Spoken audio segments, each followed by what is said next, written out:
चूँकि बहुत दिनों के बाद एक अवामी जलसा एक तवील लॉकडाउन के बाद हो रहा है, इसलिए घबराने की ज़रूरत नहीं है।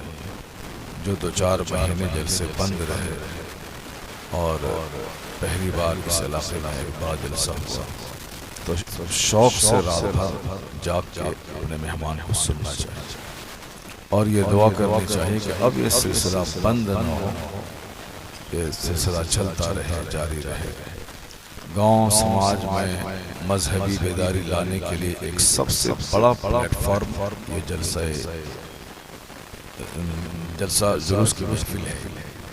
इससे बेहतर कोई काम नहीं। मदरसे में चंद मखसूस बच्चे पढ़ते हैं, खानकाहों में बहुत कम लोग अपने मुर्शिद के पास जाकर दीन सीखते हैं। मस्जिद में जुमा के दिन मुख्तसर सा खिताब होता है, लेकिन अवाम नास की एक बड़ी भीड़ दीन सीखने के लिए जिस जगह लगती है उसका नाम जलसा है, कॉन्फ्रेंस। गांव में एक दिन जलसा होता है, साल भर तक उस जलसे का असर महसूस किया जाता है।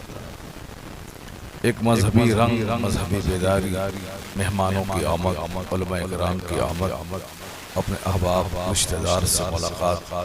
तो जलसे के तवस्सुत से बहुत सारे समाजी काम हो जाते हैं।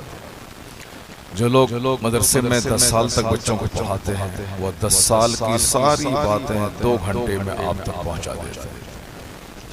ये जलसा एक रूहानी महफिल है, एक चलती फिरती खानका है, एक चलता फिरता मदरसा है। इसलिए इसकी कदर करनी चाहिए, इसके खिलाफ नहीं बोलना चाहिए। जलसा जिक्र खुदा की एक महफिल है और अल्लाह के जिक्र की महफिल की सबसे बड़ी बरकत है कि जहाँ वो महफिल होती है उस महफिल को चारों तरफ से अल्लाह के फरिश्ते घेर लेते हैं और वह लाखों की तादाद में नूरी मखलूक यहाँ रहती है। तो जहाँ लाखों की तादाद में नूरी मखलूक रहे, जाहिर सी बात है कि एक दिन की महफिल साल भर तक बरकतों के खजाने खोल देती है। हम सर से लेकर पांव तक गुनाहों में डूबे, किसी भी वक्त आसमान से अल्लाह का अज़ाब उतर सकता है। बुजुर्गों ने कहा है कि जिस गांव में 3-4 लोग रहें और वहां जमाअत से नमाज न हो तो उस बस्ती में मत ठहरो। किसी भी वक्त में पत्थर की बारिश हो सकती है, किसी भी वक्त में वह जमीन ज़लज़ले की ज़द में आकर सारी आबादी जमीन में दफन हो सकती है। अब जहाँ 100-200-500 घर की आबादी और वहाँ 5 लोग भी नमाजी न रहे तो वो आबादी रहने के काबिल नहीं, किसी भी वक्त अजाब की चपेट में आ सकती है। लेकिन हम लोग बरस से मस्जिदों को वीरान करके नमाज छोड़कर अपनी जिंदगी गुजार रहे हैं। मुमकिन है कि मरने के बाद इसका फैसला हो और नमाज छोड़ने के जुर्म में हम जहन्नम जाएं, लेकिन यहाँ जमीन धंस नहीं रही, यहाँ ज़लज़ला आ नहीं रहा, मेरा गांव तबाह नहीं हो रहा।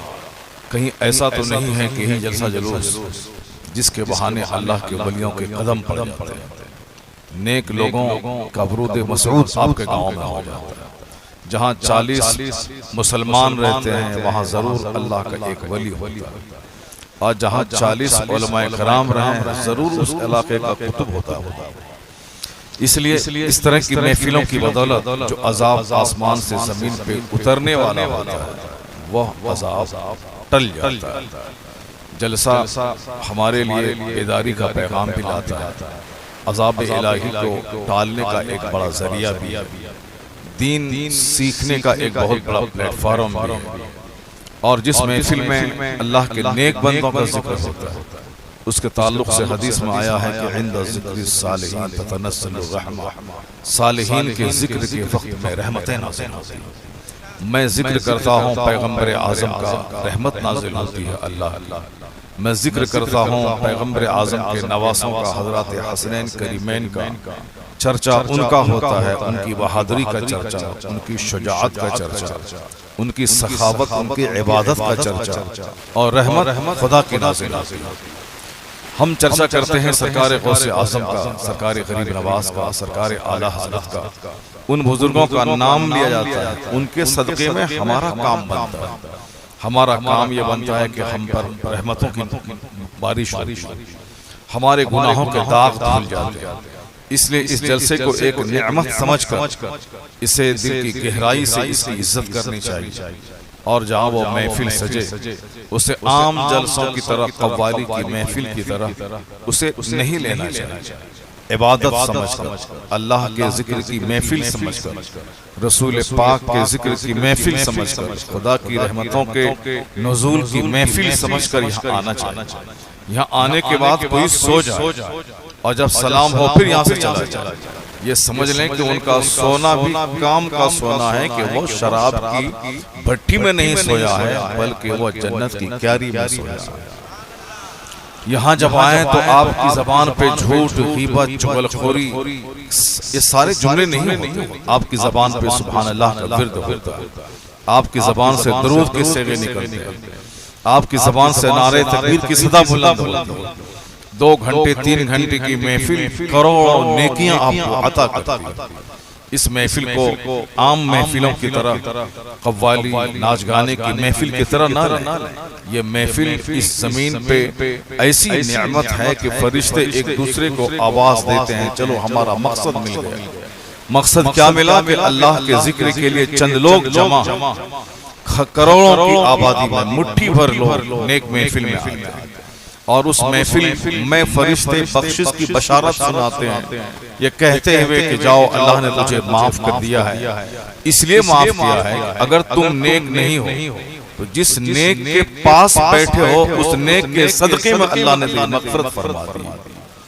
हम गलत हैं, हम गुनहगार हैं, हम बदकिरदार हैं, लेकिन मुमकिन है कि जहाँ हजारों मुसलमान जमा, वहाँ कोई अल्लाह का वली हो, उसके साथ बैठने का मौका मिल जाता है, आलिमों के साथ बैठने का मौका मिलता है। दिन रात मेरी निगाहें बेनमाजी को देखती हैं, दिन रात मेरी निगाहें शराबियों को देखती हैं, दिन रात मेरी निगाहें लुच्चों, लफंगों, डकैतों, बेनमाजियों को देखती हैं। बेनमाजी को देखने से रोजी घटती है, बेनमाजी को देखने से सीने में जंग लगता है, बेनमाजी को देखने से आदमी की तबीयत मुकद्दर हो जाती है, आदमी बेनमाजी को देखने से आई हुई रोजी घट जाती है। मगर हम दिन रात बेनमाजी को देखते हैं, उनकी सोहबत में रहते हैं, उनके पास बैठते हैं, उनका अमल मुझको बुरा नहीं लगता, मैं उससे नफरत नहीं करता हूँ कि जब तक ये नमाज ना पढ़े उस वक्त तक मैं इसके साथ नहीं बैठूंगा। नहीं, हमारी समाजी मजबूरी होती है मैं उसके साथ बैठ जाता हूँ। नहीं बैठूं वो मुझे तकलीफ पहुंचाएगा, नहीं सलाम करूं वो मुझे झूठे मुकदमा में फंसा देगा, मैं उनके घर पे न जाऊं तो फिर वो मुझे दूर से जाल फेंक कर फंसा देगा। लोग डर से एक दूसरे की इज्जत करते हैं, लोग डर से एक दूसरे को सलाम करते हैं, लोग डर से एक दूसरे के साथ चलते हैं। ये क़यामत की निशानियों में से एक निशानी है कि लोग दूसरों के खौफ से उसको सलाम करें। सलाम को इबादत समझकर, सलाम जरिए हसनात है ये समझकर नहीं करें। समाज सलाम सिर्फ लोगों के डर से करें, जान पहचान वालों तक सलाम महदूद रहेगा, ये क़यामत की निशानी, वरना सलाम एक जबरदस्त इबादत है। अस्सलामु अलैकुम कहें, चाहे पाक नापाक जिस हालत में रहें, सलाम करने के लिए वजू की हाजत नहीं है। अस्सलामु अलैकुम 10 नेकी मिल गई, वो रहमतुल्लाह बढ़ा दिए 20 नेकी मिल गई, बरकातहू बढ़ा दिया 30 नेकी मिल गई। 1 सेकंड जबान से मैंने अस्सलामु अलैकुम व रहमतुल्लाहि व बरकातहू कहा, 30 नेकी मिल गई। एक दिन में 100 बार किसी से मुलाकात हुई, मैंने 100 बार सलाम किया, ये समझ लें कि 3000 नेकियां बगैर किसी मेहनत के, बगैर किसी वक्त के खर्च किए हुए वो नेकी मिल गई। पहले बुजुर्गान दिन बाजार जाते थे ताकि कसरत से मुसलमानों से मुलाकात हो और मैं उनको सलाम करके लाखों नेकियां कमाऊं। वो सलाम करने के लिए मुसलमान को ढूंढते थे, और लोग आज सलाम से बचने के लिए लोग कतराते हैं, आमना सामना न हो के सलाम करना पड़े। तालिब इल्म उस्ताद से कतराता है कि सलाम करना पड़ेगा, मुअज्जिन इमाम से कतराता है कि सलाम करना पड़ेगा, बेटा बाप से कतराता है कि सलाम करना पड़ेगा, और दोस्त से कतराते हैं कि सलाम करना पड़ेगा। वो सलाम जिसके करने से मुफ्त की नेकी मिल सकती, आया है किताब में कि 100 नेकियां अगर सलाम और सलाम का जवाब देने में मिलती है तो उसमें से 99 नेकी सिर्फ उसको मिलती है जो सलाम में पहल करता है। यानी जो सलाम में पहल करता है, सलाम करता है दूसरों, सलाम का जवाब देने वाले के हिस्से में एक नेकी और 99 नेकी उसके हिस्से में जो सलाम में पहल करता है। मुफ्त की नेकी मिलती थी, लेकिन हमारी जहालत, हमारी जिद ने, हमारी कम इल्मी ने, हमारी बद अखलाकी ने, हमारी खुद गर्जी ने इतनी मुफ्त की नेकी को अपने हाथ से जाय कर दिया। हम खुद गर्ज हो गए, सेल्फिश हो गए, हमारे घमंड ने मुझको तबाह कर दिया। जबकि सलाम के ताल्लुक से हुजूर ने कहा था, अल बादियो बिस्सलाम बरीउ मिनल किब्र, सलाम में पहल करने वाला घमंड से पाक है। सलाम पे पहल करने से सीने का घमंड टूटता है, सीने का गुरूर मिटता है। सीने में जो है मैं भी बड़ा हूँ, मैं भी कुछ हूँ, मैं जमींदार हूँ, मैं मालदार हूँ, मैं पढ़ा लिखा हूँ, ये जाहिल है, मैं क्या सलाम करूँ। ये जो गुरूर है, ये गुरूर सलाम करने से टूटता है। तो आम इंसान की इज्जत करने का ख्याल दिल में पैदा होता है। जो सलाम इतने बड़े फायदे की चीज है, लेकिन पता नहीं किसकी बुरी नजर लग गई मुस्लिम समाज को। इतनी बड़ी नेकी जो मुफ्त में आ सकती थी, लेकिन हमने उसको गुरूर की नजर कर दिया, हमने उसे मफाद की नजर कर दिया। मतलब है तो 50 बार सलाम, अब मतलब निकल गया तो पहचानते तक नहीं है कि कौन है। अब वो मुझको पहचान दिलाता जिसको मैं बार बार सलाम करता था। क़यामत की निशानी है कि नमाजी घट जाए, क़यामत की निशानी है कि दीन को लोग खेल तफरीह तमाशा बना देंगे। क़यामत की अलामत है कि सलाम जान पहचान वालों तक महदूद होकर रह जाए। क़यामत की अलामत है कि दीन का नाम भी लोग दुनियावी मफाद की खातिर लेंगे। हज जैसा सफर भी लोग सैरो सियाहत तफरीह और दूसरों से नजराना और दूसरों से माला पहनने के शौक में करेंगे। यहाँ तक कि मस्जिदों की तामीर भी फख्र का जरिया हो जाएगा कि मेरे मोहल्ले की मस्जिद में एसी लगी है, मेरे मोहल्ले की मस्जिद में 10 मीनार बने हुए हैं, मेरे मोहल्ले की मस्जिद में कालीन बिछे हैं, एयर कंडीशन मस्जिद है, हमारे मोहल्ले की मस्जिद में कजारिया का टाइल्स लगा है, मकराना का मार्बल लगा है। नमाज नहीं पढ़ेंगे लोग, सिर्फ उस मस्जिद का नाम लेकर फख्र और घमंड का जरिया, गुरूर का जरिया। बेहतर है कि फूस की मस्जिद होती, बेहतर है कि मिट्टी में कालीन नहीं बिछते, मिट्टी रहती, पत्थर नहीं लगता। बेहतर था कि कच्ची दीवार होती, बेहतर था कि टट्टी होती, ऊपर में छप्पर पे घास होती और न कोई छत होती, न कोई मार्बल, न कोई टाइल्स।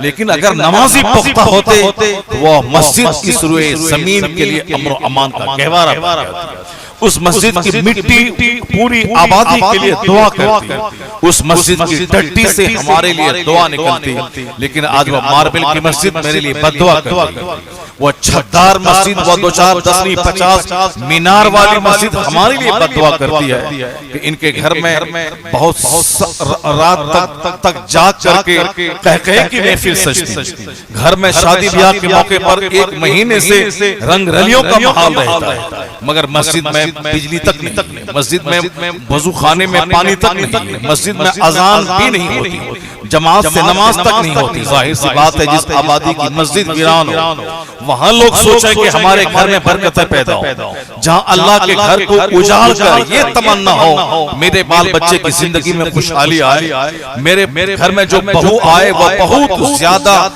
खुश किस्मत हो के बरकतें उनके साथ मेरे घर में आ जाए, मेरा बच्चा आला मुलाजमत पे चला जाए, मेरा दामाद बहुत खूबसूरत और बड़ी कमाई करने वाला मिल जाए, मेरे घर में सुकून और चैन रहे। अल्लाह की कसम ऐसा कभी नहीं होगा।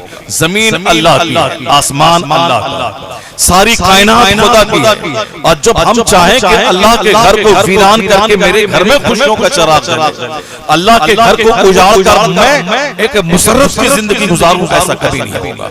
आज से 500 साल पहले लोग जुमा के दिन फजर की नमाज से पहले मस्जिद में जाते, वहां अपनी जगह ले लेते और 5-6 घंटे मस्जिद में गुजारते थे। जुमा के दिन मस्जिद से बाहर मेला लगा रहता था खाना बेचने वालों का। लोग उस घड़ी की तलाश में होते थे जो जुमा के 24 घंटे में एक लम्हा है जिसमें दुआ कबूल होती है, जिसे वक्त मुस्तजाब कहते हैं, दुआओं की कबूलियत की घड़ी कहते हैं। उसके मुंतजिर लोग रहते थे, उसको तलाश करते थे। चमकती रात जुमा की रात, चमकता दिन जुमा का दिन, उस चमकीली रात और चमकीले दिन में उस मकबूल घड़ी की तलाश में लोग रहते थे। लेकिन आज जुमा के दिन भी मस्जिद में सिर्फ 10 मिनट की रौनक रहती है और बहुत सारे लोग जुमा की नमाज तक नहीं पढ़ते और वो ये कहते हैं कि मुसलमानों का मुकद्दर का सितारा गहन में आ गया। आज काफिरों की हिम्मत बढ़ सी गई है। इस्लाम न जाने हक पर है कि नहीं है। हर तरफ पूरी दुनिया में मुसलमान ही सताया जा रहा है।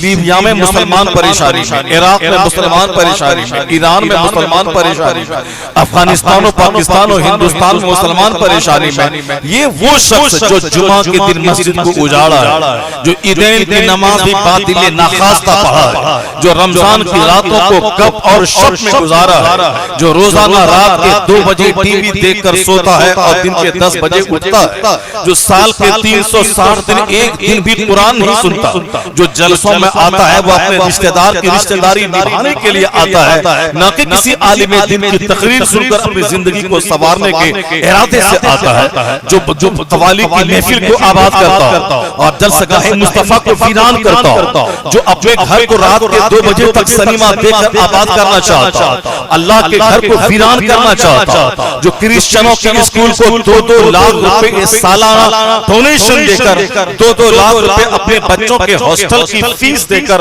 शानदार खाना खिलवा के उसे क्रिश्चियनों का गुलाम बनाता हो और मस्जिद में इमाम को तनख्वाह देने के लिए उसके पास 100 रुपए भी महाना नहीं है, जो अपने बच्चों के पीछे 50,000 रुपए महाना मिशनरी स्कूल में खर्च करता है, जो अपने घर को आबाद करने की फिक्र में मस्जिदें वीरान हो, मस्जिद में चाहे इंतजामिया कमेटी न हो, मस्जिद में इमाम मोहसिन न हो, उसकी कोई फिक्र नहीं। सारा समाज जाने मुझको अपनी औलाद की फिक्र, दामाद की फिक्र, बेटी की फिक्र, अपने घर की फिक्र, अपनी मुलाजमत की फिक्र, अपनी दुकान की फिक्र। जहां मुसलमान इस कदर दीन से दूर हो और वो अपनी जबान से बोलता कैसे है कि इस्लाम खतरे में आ गया, वह बोलता कैसे है कि पता नहीं इस्लाम हक पर है कि नहीं है, मुसलमान हक पर है या नहीं है, वह बोलता किस जबान से है, उसे अपनी जबान से बोलते हुए शर्माना चाहिए। इज्जत तो सारी की सारी अल्लाह अल्लाह के रसूल मुसलमान के लिए ये कुरान कहता है, वलिल्लाहिल इज्जतु वली रसूलिही वलिल मोमिनीन। कुरान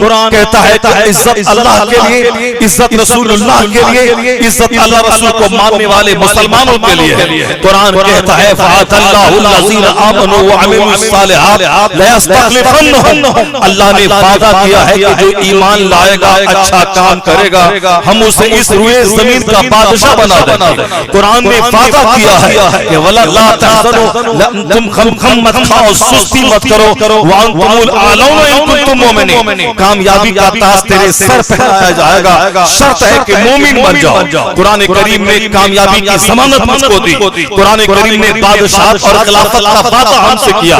अल्लाह ने इज्जतों की बात हमसे की, इज्जत मेरे लिए, सल्तनत हमारे लिए। अल्लाह ने अपना वादा सच्चा करके दिखलाया। हिंदुस्तान जैसी सरजमीन पे 1000 साल तक अल्लाह ने अपने महबूब के गुलामों को इस बरहमनों, राजपूतों, दलितों के मुल्क में जहाँ के राजाओं की सल्तनत थी, कई हजार राजा पूरे भारत भर में फैले हुए थे। एक जिला में 5-5 राजा, एक राजा के अधीन में 100 देहात हुआ करते थे। यानी हिंदुस्तान की जो अभी मौजूदा शक्ल है, ये शक्ल देने वाला कौन है हिंदुस्तान को? जिस हिंदुस्तान में आज बर्मा के किनारे से लेकर बांग्लादेश, पाकिस्तान, श्रीलंका और नेपाल और अफगानिस्तान तक जिस हिंदुस्तान की चौहद्दी लगती थी, यानी बर्मा का कुछ हिस्सा हिंदुस्तान में था, श्रीलंका के कुछ भाग हिंदुस्तान में थे, अफगानिस्तान में काबुल और कंधार तक का हिस्सा हिंदुस्तान में था, जिस हिंदुस्तान में पाकिस्तान और बांग्लादेश शामिल था, यानी विशाल हिंदुस्तान, महान हिंदुस्तान। ये आज से 500-800 साल पहले राजाओं का मुल्क था। राजाओं की अलग अलग दुनिया होती थी, 100-200 देहात पे उसका कब्जा होता था, उनकी अलग करेंसी चलती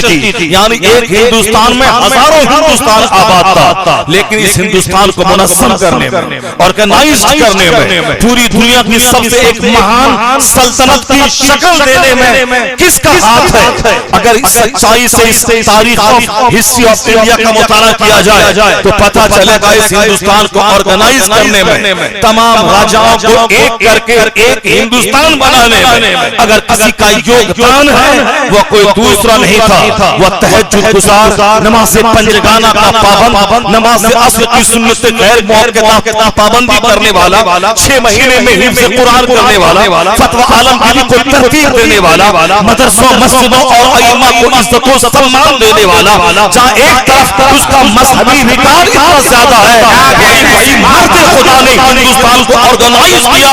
आज हिंदुस्तान की जो शक्ल है एक मुल्क की, एक सल्तनत की, इसको शक्ल सुल्तानुल हिंद औरंगजेब हिंदुस्तान के बादशाह औरंगजेब अता किया, जिसे आज के चंद नाखानदार किस्म के लोग, जिद्दी किस्म के लोग, शरीफ किस्म के लोग, जिसे जिद्दी और कट्टर मुसलमान कहते हैं। हाँ, उसी कट्टर मुसलमान ने हिंदुस्तान को हिंदुस्तान की शक्ल दी है।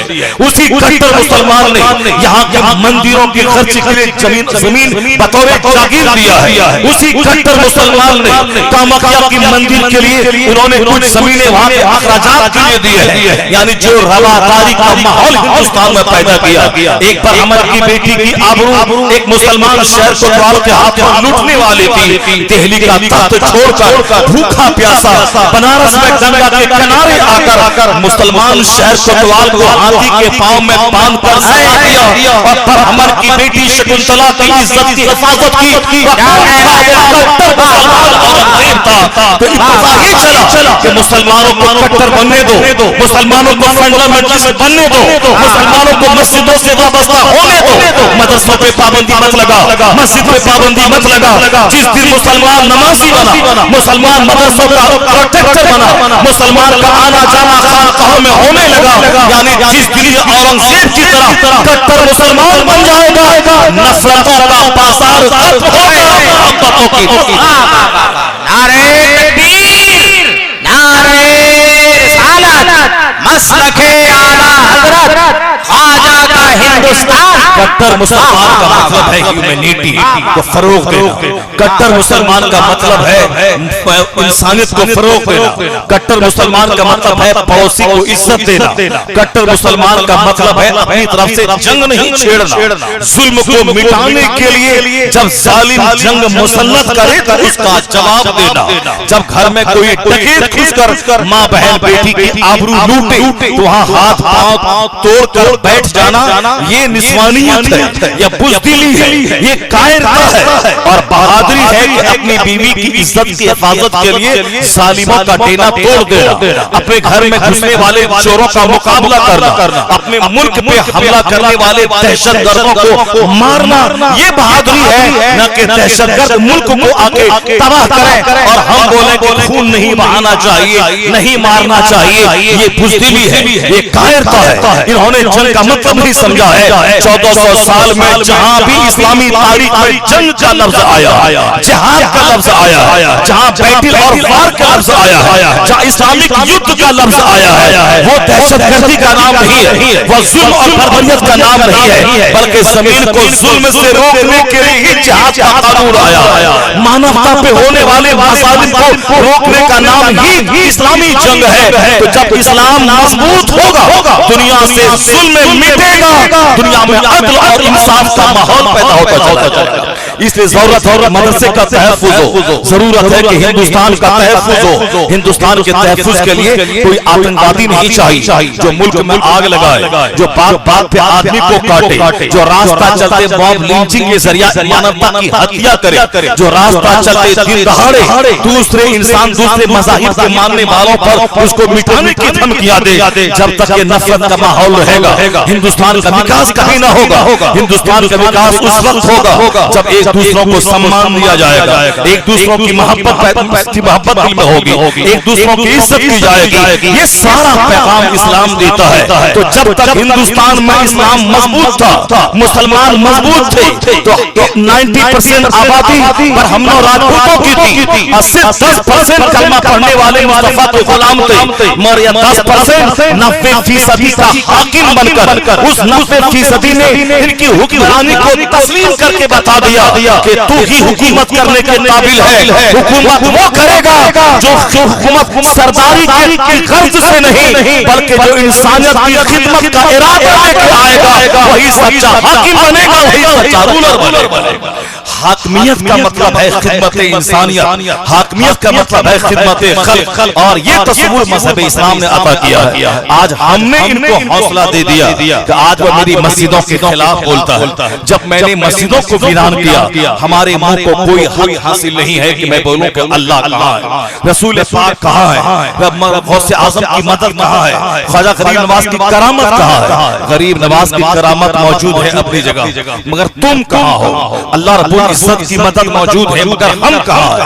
रसूल पाक की अता मौजूद है मगर हम कहाँ है? सर से लेके पांव तक करोड़ों गुनाहों की कीचड़ में हम डूबे हैं, अब फिर भी बोलते हैं कि अल्लाह कहाँ है? दिन रात 24 घंटे सिर्फ झूठ है, गीबत है, चुगलखोरी है, तर्के नमाज है, शराबनोशी है, जुआबाजी है, गुटखाखोरी है, ताश खेलना है, रात भर दिन भर मोबाइल चलाना है, मोबाइल में गंदी तस्वीरें देखना है, तज़िया औकात वक्त की बर्बादी करना है। बैठे हैं मोबाइल चला रहे हैं, वक्त को बर्बाद करना, सिर्फ इलेक्ट्रिक बर्बाद करना, रिचार्ज के नाम पे माल को बर्बाद करना, यहाँ वजू करने में ज्यादा पानी बर्बाद करने को इसराफ कहते हैं। इसराफ शैतान का भाई है। हदीस में आया है कि समंदर के किनारे क्यों ना वजू करो, वहां भी वजू में ज्यादा पानी बर्बाद मत करो, अगरचे समंदर के किनारे क्यों ना हो। इसराफ है इंसान का खून बहाना, एक चींटी को भी बिला कसूर नहीं मारना चाहिए। जो मजहब इस्लाम ने इस कदर चांद का एहतराम सिखाया है, जो मजहब इस्लाम ने पानी की इज्जत का एहतराम सिखाया है। अगर किसी के पास 5 कमरे हैं, 2 कमरे में घर के लोग रहते हैं और बाकी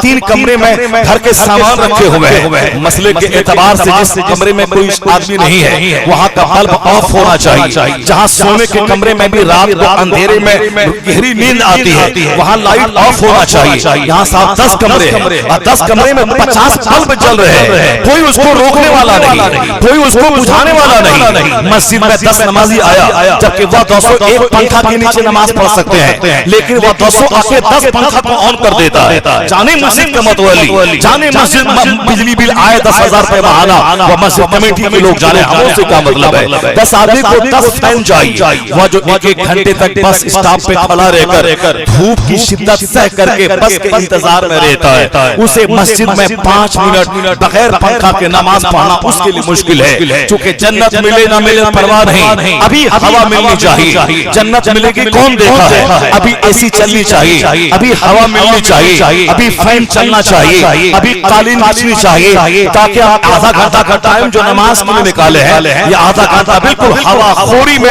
वह वक्त गुजर जाए। जिसकी नीयत इतनी खराब हो गई हो, जो इस कदर फजूल खर्ची का आदी हो गया हो, फैन जबकि बिला वजह चलाना इसराफ फजूल खर्ची है, बिला वजह बल्ब जलाना फजूल खर्ची है। आज ये बात काफिरों की समझ में आ गई। काफिरों के मोहल्ले में गली के सारे बल्ब ऑफ हो जाते रात के 10 बजे के बाद। सुबह सवेरे तक अगर कोई बल्ब नहीं बुझा, सुबह सवेरा चमकने के बाद बल्ब को ऑफ कर देना है। मुसलमानों के मोहल्ले में दिन के 12 घंटे तक बल्ब जलता रहता है, रात में बल्ब जलते रहते हैं, कोई बुझाने वाला नहीं है। यानी जिसने दुनिया को वक्त की कद्र का एहसास दिलाया था वही वक्त की बेकदरी करने वाला, जिसने अल्लाह की नेमतों की कद्र कीमत दुनिया को समझाया था वही अल्लाह की नेमतों की बेकदरी करने वाला। सरकार मुफ्ती आजम हिंद एक सेठ के घर मेहमान हुए थे। आप जहाँ तशरीफ फरमा थे वहाँ हजारों और महतराम आ जाते थे। आप जहाँ घर ठहरे थे सामने एक नल था टूटा हुआ, पानी के कतरे नीचे टपकते थे। आपने सेठ को बोला के कहा कि आप इस नल को बंद करवा दो, पानी बिला वजह टपक रहा है, यह हराम है, यह इसराफ है, यह हराम है, मेरी निगाह के सामने हराम काम हो रहा हो, मैं वहां नहीं रहूंगा। हुजूर बस मैं भी मिस्त्री को लाया, मैं भी टेक्नीशियन को लाता हूँ, वो ठीक कर देगा। फिर वो शख्स मेहमान नवाजी में मसरूफ हो गया, भूल गया। मुफ्ती आजम ने दूसरी बार उनको बुलाया कि आपने वादा किया था कि मैं अभी कारीगर को लाके मैं ठीक कर देता हूँ, लेकिन आपने नहीं किया। बस हुजूर अब मैं अभी बुला के लाता हूँ। वो गया, फिर काम में लग के भूल गया। तीसरी बार मुफ्ती आजम ने अपना बैग लिया, उनको बुलाया कि आपने इस गुनाह के काम को नहीं रोका है, अब मैं यहाँ बैठूंगा, मैं जा रहा हूँ। मुफ्ती आजम जब खड़े हुए सामान लेकर वो वो शख्स हाथ वो सब पांव पकड़ लिया, कहा सरकार आप ठहरे, बस अब मैं गया और मैं आके अल्लाह लाता हूं टेक्नीशियन को। वह दौड़ के गया, मिस्त्री को लाया, नल ठीक करवाया, चंद कतरे पानी सिर्फ निगाहों के सामने 1-2 घंटे से बह रहे थे। मुफ्ती आजम हिंद की बेचैनी का जरिया था। और हमारे बाथरूम में एक महीने से पानी टपकता रहता है, हमारे मस्जिद के वुजू खाने में 5-5 महीने से नल टपकता रहता है, पर किसी का एहसास तक नहीं जागता कि हराम है, इसको रोक दिया जाए। मुतवल्ली साहब है, सेक्रेटरी साहब है, ये मस्जिद का ट्रस्टी है। ये ट्रस्टी किस काम के लिए है? समाज में शान दिखाने के लिए, समाज में इज्जत दिखाने के लिए, इमाम पे ठोस दबाने के लिए, मौसिर को बात में निकाल देने के लिए, इमाम मौसिर को बदलने के लिए, मोहल्ले वालों को डरा धमका के चंदा करने के लिए, मस्जिद का चंदा अपने कारोबार में लगाने के लिए, इस काम के लिए वो ट्रस्टी बना है। और मस्जिद में नल टूटा है जिसका पानी का टपकना हराम था, और उसको दुरुस्त करवाने के लिए वो खुद से जाके कारीगर को बोला के लाके ठीक करवाए, जो उसकी जिम्मेदारी थी, उसी से उस बात की पूछ होगी, मगर एहसास नहीं है। यानी सबसे ज्यादा नेमतों की बेकदरी करने वाला, सबसे